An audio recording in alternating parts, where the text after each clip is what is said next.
From MTN News, this is Montana This Morning. I'm Mike Dennison in Bozeman. Coming up, our first sit-down interview with Governor-elect Greg Gianforte. As the pandemic rages on, rescue workers feel the pressure as backcountry visitors increase. It is 6:31 on this Tuesday. Chet Lehman, Holly Brantley, Matt Elwell with you here as we work our way through. Still trying to figure out what I was trying to say there before the last break. It's your Montana this morning. Mine. Mine. It's Tuesday, people, and it's beautiful. We'll let you redeem yourself. All right. Look outside right now. It looks beautiful. Temperatures right now sitting into the teens and 20s. There are some 30s with some stronger winds out there. Look at Livingston, 48 degrees. We were one below last time we had a report in West Yellowstone. It is a cold morning in West, mainly dealing with clear skies the farther south you go. Our temperatures this afternoon, near 50 degrees. Get those kids outside and enjoying some of that sunshine. It is going to be a nice afternoon. We do have cooler weather on the way. I'll break it all down for you coming up in just a bit. All right, thank you, Matt. It is just ahead of 6:32 now. Governor-elect Greg Gianforte has his first sit-down interview on Monday with MTN News. Gianforte talked about everything from getting schools open again, his search for a new cabinet, and plans for tackling the ongoing crisis of COVID-19. MTN's chief political reporter Mike Dennison with our report. Gianforte says he's hit the ground running since winning November 3rd, choosing his inner circle, and now nailing down his cabinet, who will run state agencies. Cabinet picks are incredibly important. I campaigned on bringing new leadership to these agencies, bringing a culture of customer service back. I got the short list from the nominating committees last week, but there are still resumes coming in. He says most picks should be unveiled later this month. Also in the next 4 weeks, Gianforte says he hopes to lay out preliminary recommendations from his appointed task force to get COVID-19 under control in Montana. I've asked the task force to look at this from every angle, from how are we going to distribute vaccines to how we're going to do testing. What restrictions should be in place for small business? As for public health mandates or restrictions, Gianforte isn't tipping his hand too much yet. But he said while he'll be wearing a mask in the Capitol and recommending others do too, he indicated he probably won't be requiring it. I generally believe in personal responsibility rather than mandates. I think Montanans will do the right thing when presented with the facts. And we have a serious health condition, and we have to consider the health and well-being of others as well. When it comes to schools, Gianforte says he wants to get classrooms open across the state because face-to-face learning is vital, and that he believes it can be done safely. I'm optimistic with the coming of the availability of a vaccine. As we make that available to families and teachers and our frontline healthcare workers, we're going to be able to get back to normal, and we have to for the sake of the future of our kids. He'll also be working on a new budget and getting ready for the legislature, which he expects will start on time on January 4th. But the former software entrepreneur made clear that the economy and the health of Montanans is paramount on his mind. Ultimately, I want to make it easier for small businesses. I want to make it easier for the families that are struggling, particularly those that have lost jobs through this period of the pandemic.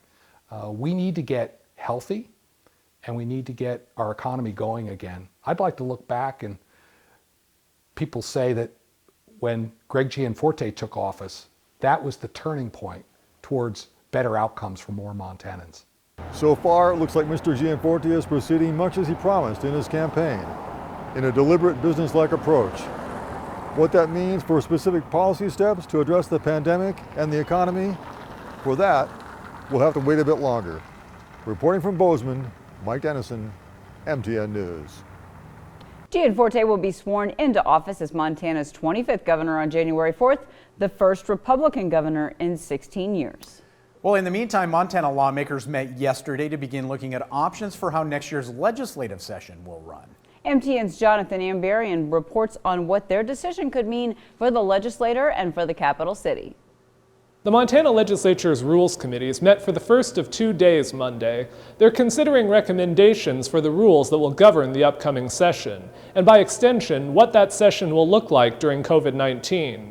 Republican Senator and President Pro Tem Jason Ellsworth of Hamilton proposed an amendment to the rules, creating a COVID-19 panel of legislative leaders to determine what precautions should be taken, and allowing legislators who don't feel comfortable coming to the Capitol to participate remotely. What we can do is be responsible And that's what this rule does, is allow us to take responsibility, enact different things that are necessary at the time. Certainly what's happening today with COVID will, in my opinion, look differently in 3 weeks from now. But Democrats offered their own amendments, suggesting things like requiring masks. They called for more proactive steps to reduce the chance of the virus spreading at the Capitol. When can the people of Montana, our small business owners, our frontline workers, the people who are out there depending on having their voice heard at the legislature, going to know the firm rules of how this Capitol is going to be safe for them to participate in? Whatever the legislature decides, it will have a big impact on the Helena community. Last month, the Lewis and Clark County Board of Health sent a letter to lawmakers urging them to hold the session remotely or allow most people to participate virtually to limit the chance of virus transmission in the area. Local county and city commissioners and the mayors of Helena and East Helena have echoed those concerns. Every session, the flu just runs rampant. But now we're not talking about the flu, we're talking about COVID, which is a whole nother ball of wax. But this is not the time for us to have the legislature come in person. But not having legislators come to Helena could mean a major impact on local businesses. Kathy Burwell, president of the Helena Area Chamber of Commerce, brought masks and hand sanitizer to the committee meeting and urged legislators to use safety precautions so the session can go forward. Being safe and respecting others who may have medical issues will ensure that the session can be held safely and without interruption, and that the virus doesn't spread amongst you, your colleagues, and staff, and even our community. The Joint Rules Committee will not take any action on the proposed amendments until next week. In Helena, Jonathan Amberian, MTN News. Well, in other headlines, a Butte woman faces a felony charge of attempted deliberate homicide after police allege she hit another woman several times with her car. Yeah, that incident happened in front of Spuds McGee Bar on Main Street Friday evening after two women argued over an ATV parked on the sidewalk in front of the bar.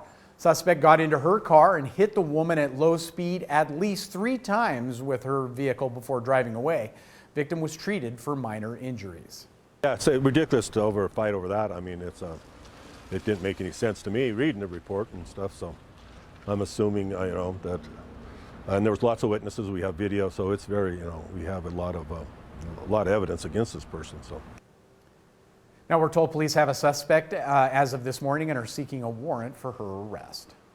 Well, search and rescue workers are feeling the pressure as more people travel to the mountains. Caitlin Aguilas finds out how search and rescue will deal with troubles, including volunteers' health. It has been the busiest year for Brad Belke and his team here at 1590 Search and Rescue. COVID has caused people to adventure out into the mountains and terrain they're not familiar with, unequipped for what might be out there and putting their lives in danger. So people began traveling through the backcountry before the snow had melted. There was skiing going on, there was walking going on, there was gopher shooting, all these things, all these activities were happening in the backcountry at a greater rate than we had ever seen it before. And so we started getting calls almost immediately as soon as the shelter-in-place order came out. Belke says now his team is preparing for the snowmobile and cross-country skiing section of the year, but with a few setbacks. Our problem is we have a lot of people in quarantine as well from their jobs and stuff, and so we're not short-handed yet, but we're watching it very carefully. Belke worries that inexperienced people won't prepare themselves for the worst in case it does happen while in the mountains. And so we are cautioning people, please make sure somebody knows where you're going. Make sure somebody knows when you're supposed to be back, and that'll alert us right away. And we understand that you want to get out there into the mountains right now, but we ask you to please let somebody know you're going, when you'll be back, and make sure you take the proper supplies.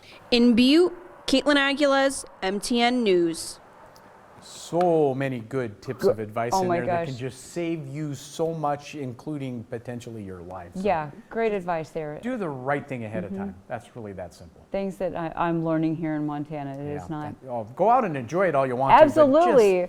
But you got to be those early careful, and steps. that's why I pick your guys' brains before I go There do you go. anything Well, that there my you go. mother is thankful for if she's listening. Well, when Montana This Morning returns, research looking at volcanic eruptions from nearly 50 years ago might one day be able to predict future eruptions and save lives. We'll take a closer look after the break. But before the break, let's take a closer look at what's coming up at 7 on CBS This Morning. Good morning to you. Ahead on CBS This Morning, Britain begins coronavirus vaccinations. We'll talk with the U.S. Assistant Secretary of Health about the federal government's plans to distribute a COVID-19 vaccine once it's available in this country. Also, federal stimulus programs are about to expire here, threatening many Americans with economic hardship. Democratic Senator Joe Manchin discusses a bipartisan plan he's working on to extend relief funding. Plus, we'll introduce you to a couple raising money to help those financially hurt by the pandemic. See the moment they surprise people with their generous tips. People like a good surprise and a good tip. We'll see you at 7 o'clock on the dot.